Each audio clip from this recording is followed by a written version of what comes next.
menyambung kaji kita akan hadis-hadis baginda Rasulullah sallallahu alaihi wasallam yang telah dihimpun oleh Al-Imam An-Nawawi di dalam kitabnya Riyadhus Shalihin. Dan pada petang hari ini kita telah sampai pada bab Al-Waqar Was-Sakinah, bab tentang kewibawaan dan bagaimana seyogyanya sikap muslim itu di dalam kehidupannya untuk bersikap tenang dan berwibawa.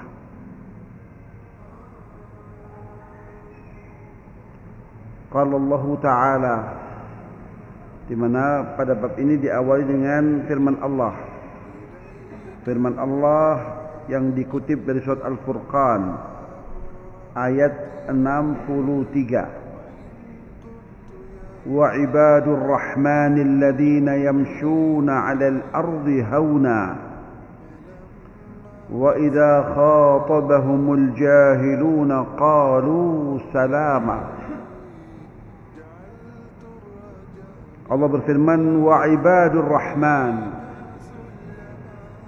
Ibad itu bentuk jamak,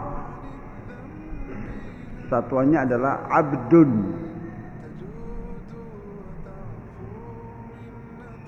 Dan hamba-hamba Ar-Rahman.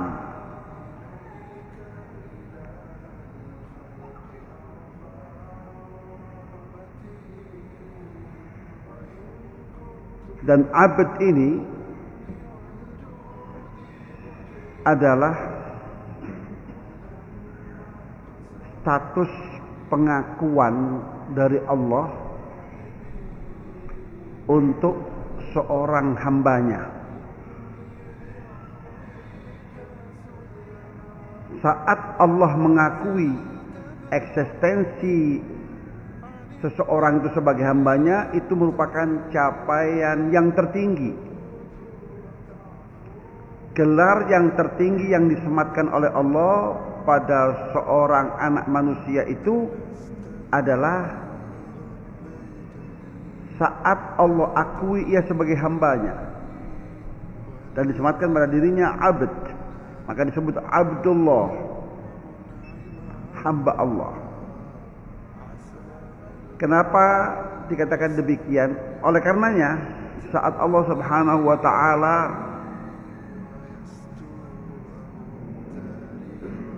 mengisra dan memi'rajkan baginda Rasul sallallahu alaihi wasallam, sebuah peristiwa yang belum pernah dialami oleh siapapun dari kalangan Nabi dan kalangan Rasul. Sebuah peristiwa yang luar biasa dahsyatnya, di mana Rasul sallallahu alaihi wasallam pada momen itu diberikan mandat oleh Allah, mandat kewajiban untuk melaksanakan salat yang 5 waktu itu. Dan salat kita ini punya kemiripan dengan peristiwa Mi'raj itu. Oleh karenanya Rasul sallallahu alaihi wasallam mengistilahkan salat itu dengan as-salatu mi'rajul mu'min, bahwa salat itu merupakan mi'rajnya seorang manusia yang beriman, seorang mukmin, di mana seorang mukmin punya kesempatan untuk berdialog langsung dengan Sang Maha Pencipta Allah Subhanahu wa taala melalui media yang dinamakan salat, persis seperti yang dialami oleh baginda Rasul sallallahu alaihi wasallam pada peristiwa Mi'raj itu, di mana Rasul sallallahu alaihi wasallam diberikan kesempatan oleh Allah untuk bermuajahah, untuk berdialog langsung dengan Allah Subhanahu wa taala. Maka demikian pula seorang hamba Allah dari umat ini punya kesempatan untuk berdialog langsung dengan Allah Subhanahu wa taala melalui media yang disebut dengan salat. Hal itu sebagaimana yang telah Rasul sallallahu alaihi wasallam sampaikan dalam sebuah hadis qudsi, di mana Rasul sallallahu alaihi wasallam telah menyampaikan firman Allah, di mana Allah berfirman, qasamtu salata baini wa baina abdi nisfaini wa li abdi ma sa'al. Sungguh aku telah bagi salat itu menjadi dua bagian, sebagian untuk diriku dan sebagian untuk hambaku, dan apapun yang dimohonkan oleh hambaku pasti akan aku beri. Jadi salat yang kita laksanakan itu merupakan dialog interaktif antara kita dengan Sang Maha Pencipta Allah Subhanahu wa ta'ala. Maka kemudian disebutkan secara rinci dalam hadis qudsi itu, fa idza qala al-'abdu bismillahirrahmanirrahim, bacaan basmalah kita itu dikomentari oleh Allah. Kata Allah, zakarani abdi, hambaku telah mengingat diriku. Wa idza qala alhamdulillahi rabbil alamin qala hamadani abdi. Dan manakala seorang hamba itu membaca ayat yang kedua daripada surah Al-Fatihah itu, alhamdulillahi rabbil alamin, bacaan itu dikomentari kembali oleh Allah, hambaku telah memujaku. Wa idza qala ar-rahmanir rahim qala athna alayya abdi, hambaku telah memujiku. Wa idza qara'a maliki yaumiddin qala majjadani abdi. Kalau kita sampai pada ayat maliki yaumiddin, bacaan kita itu sekali lagi dikomentari oleh Allah, hambaku telah mengagungkan aku.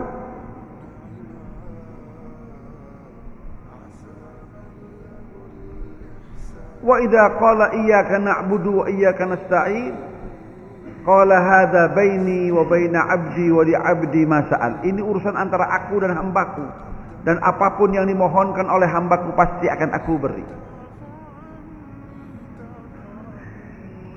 Maka sholat itu merupakan dialog interaktif antara kita dan Sang Maha Pencipta, di mana sholat itu Allah wajibkan pada momen Isra dan Mi'raj itu. Nah, pada peristiwa itu Allah Subhanahu wa ta'ala abadikan dalam Al-Quran, dalam surat Al-Isra. Seraya Allah berfirman, Subhanalladzi asra bi'abdihi. Maha suci Allah yang telah menjalankan hambanya di waktu malam.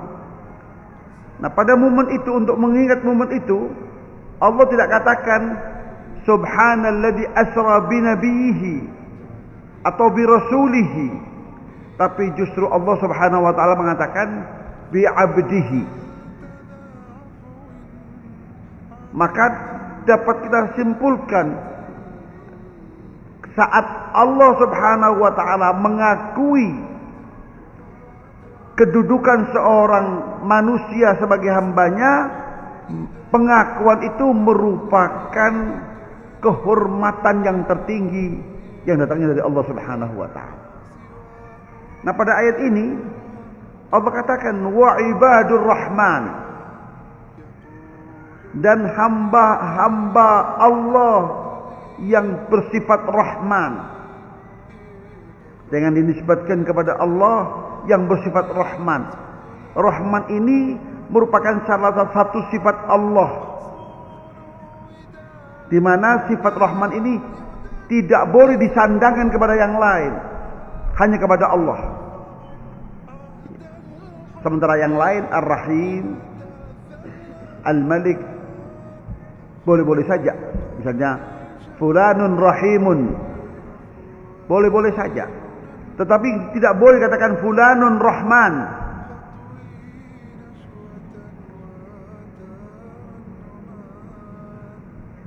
Oleh karena itu salah kaprah kalau kemudian Abdurrahman kemudian disingkat menjadi Pak Rahman.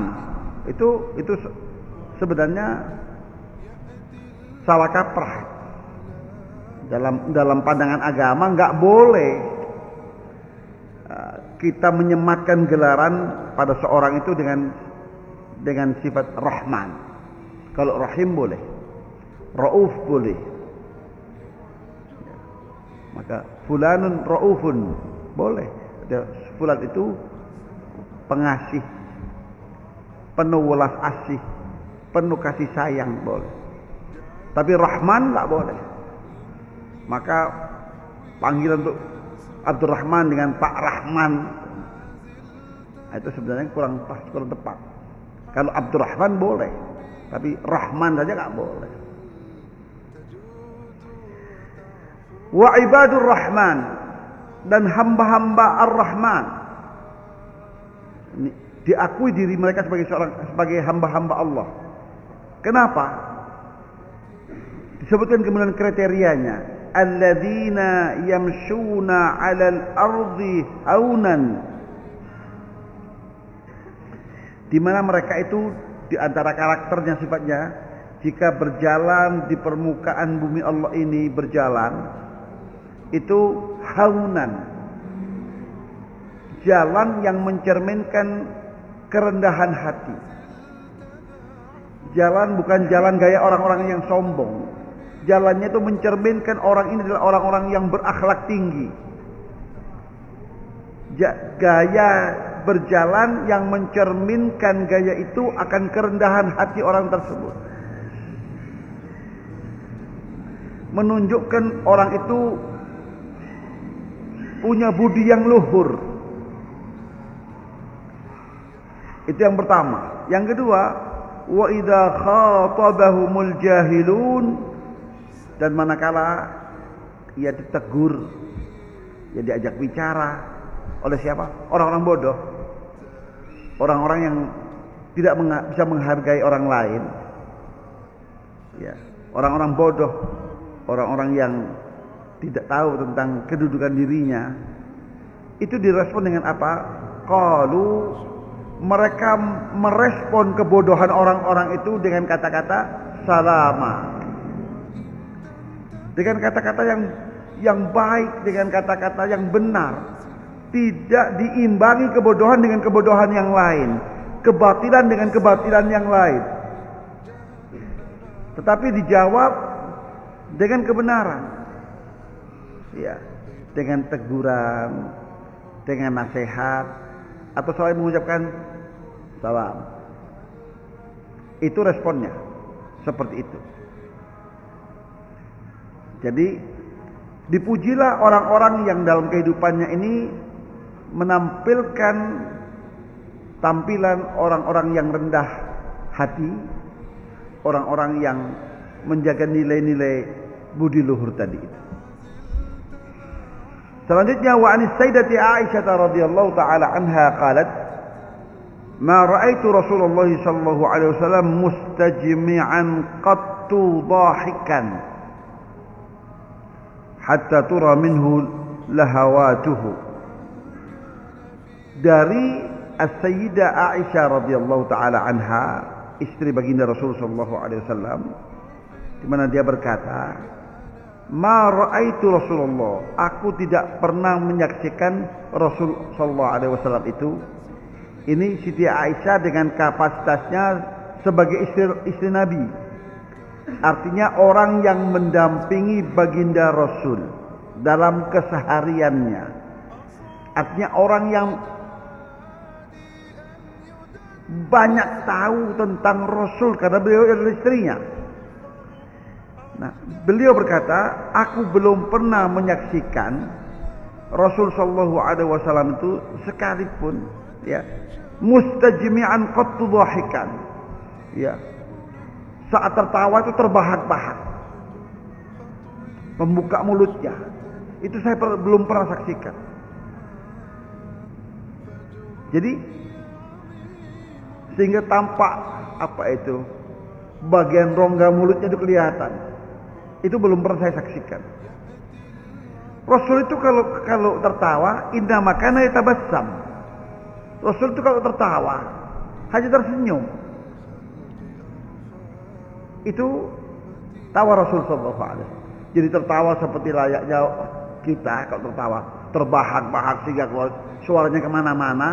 Itu belum pernah dilakukan oleh baginda Rasul sallallahu alaihi wasallam. Begitu menurut pantauan As-Sayyidah Aisyah radhiyallahu taala anha. Ya, yang demikian itu sesuai dengan apa itu? Pujian Allah untuk akhlak Rasul sallallahu alaihi wasallam, di mana Rasul sallallahu alaihi wasallam itu dipuji oleh Allah tentang nilai akhlaknya. Apa kata Allah? Wa innaka la'ala khuluqin 'adzim. Sungguhnya engkau wahai Rasul Muhammad di atas nilai-nilai budi yang luhur, budi yang agung. Itu pujian Allah kepada Rasul sallallahu alaihi wasallam, mengakui akan betapa agungnya, betapa tingginya, betapa mulianya akhlak baginda Rasul Muhammad sallallahu alaihi wasallam. Untuk itu beliau itu layak untuk dijadikan sebagai panutan, sebagai uswah hasanah. Sebagaimana firman Allah Subhanahu wa taala, "Laqad kana lakum fi Rasulillahi uswatun hasanah." Sungguh telah ada bagi kalian semua, siapapun kita itu, apapun status kita, maka pada diri Rasul sallallahu alaihi wasallam itu ada nilai-nilai keteladanan yang sempurna. Jika kita hari ini memposisikan diri sebagai suami, maka pada diri Rasul sallallahu alaihi wasallam itu contoh yang baik sebagai seorang suami.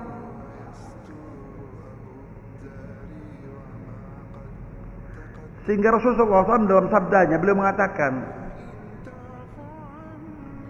ya, tentang bagaimana seyogyanya seorang suami itu memperlakukan istrinya. Rasul mengatakan, tidaklah memuliakan istri kecuali dia seorang yang mulia, dan tidaklah ia menghinakan istrinya kecuali dia memang adalah orang yang hina. Ditanya Siti Aisyah, bagaimana keseharian Rasul itu? Kata beliau Siti Aisyah, Rasul itu jika pulang ke rumah, tanya kepada istrinya, wahai istriku, adakah makanan hari ini yang untuk saya santap, saya makan? Kata istrinya, nggak ada wahai Rasul, nggak masak. Ya. Bayangkan saja kalau kita pulang ke rumah, lalu tanya makanan, istri kita menjawab nggak masak, apa yang terjadi? Pastilah marah-marah, banting-banting apa, gebrak-gebrak meja. Ya. Tapi Rasulullah SAW enggak. Apa kata beliau? Kata beliau, kalau begitu aku lanjutkan puasaku. Aku lanjutkan puasa sunnahku. Idan asum. Kalau begitu aku lanjutkan saja puasaku. Jadi sejak awalnya puasa. Begitu pulang ke rumah setelah beraktivitas di luar, tanya ada makanan? Nggak ada. Oh, kalau itu lanjut saja puasa saya.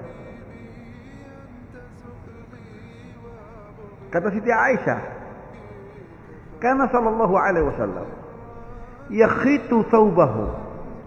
Rasul sallallahu alaihi wasallam itu kalau ada pakaiannya yang koyak, yang robek, beliau sendiri yang menjahit pakaiannya. Wa yakhsifu na'lahu, dan beliau sendiri yang mereparasi sendalnya yang rusak. Putus sendalnya, beliau sendiri yang memperbaiki sendalnya yang rusak.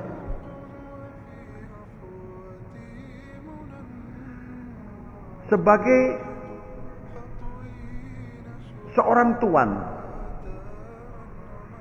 berkata Sayyidina Anas itu sejak usia 8 tahun sudah hidup bersama Rasul sallallahu alaihi wasallam.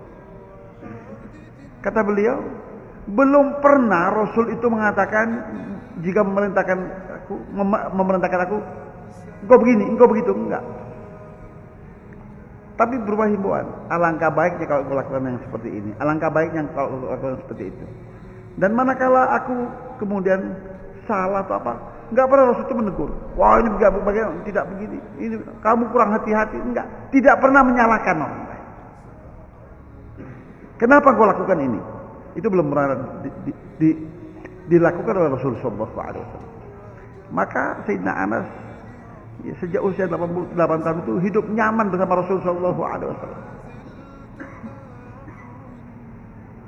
Sebagai seorang kakek misalnya, Rasul dengan kapasitas sebagai pemimpin umat datang cucu-cucu beliau, lalu di apa itu? Disambut dengan membuka tangan beliau, seraya menyambut cucu-cucunya itu, sehingga cucu-cucunya itu kemudian menghampirinya dan dipeluknya, lalu diciumnya. Sayyidina Hasan dan Sayyidina Husain itu disaksikan oleh para sahabat. Saat itu ada seorang sahabat yang bernama Aqra ibn Habis. Mungkin ini sesuatu yang enggak lazim dalam budaya Arab, memanjakan anak. Boleh jadi seperti itu. Maka Aqra ibn Habis tatkala melihat Rasul menyambut cucu-cucunya lalu memeluknya dan menciumnya, heran Aqra ini. Lalu mengatakan, "Inna li 'ashratan minal walad. Ma qabbaltu minhum ahad." Kata Aqra ibn Habis, "Aku wahai Rasul, aku punya anak 10 orang. Dan tidak satu pun yang dari mereka itu yang aku perlu aku cium seperti engkau memeluk dan mencium Hasan dan Husain tadi itu." Apakah komentar Rasul SAW tentang sosok sahabatnya yang seperti itu? Ya, tidak mampu berbagi kasih kepada sesama, bahkan kepada keluarga dekatnya, pada anaknya, pada cucunya. Kata Rasul, "Man la yarham la yurham." Orang yang tidak mampu untuk berbagi kasih terhadap sesama di bumi ini, maka dia tidak akan pernah dikasihi oleh penduduk langit. Man la yarham la yurham. Saat Rasul sallallahu alaihi wasallam sebagai seorang ayah wafat putra beliau Al-Qasim, meleleh air mata beliau itu saat menggendong putra beliau Qasim yang sudah menjadi mayat itu. Meleleh air mata beliau. Ada sahabat-sahabat yang lain melihat, lalu bertanya, "Ya Rasulullah," artinya, "Wahai baginda Rasul, apa ini? Engkau menangis? Menangis anakmu?"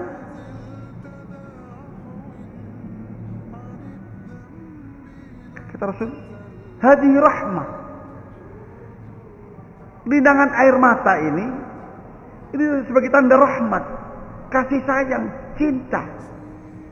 Jadi islami saja kalau orang kemudian ditinggal wafat oleh orang-orang yang dikasihi, dia sedih dan melinangkan air mata, itu wajar-wajar saja.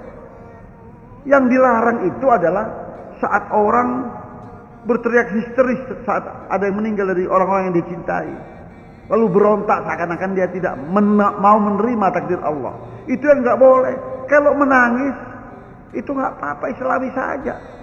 Jadi banyak orang yang kadang-kadang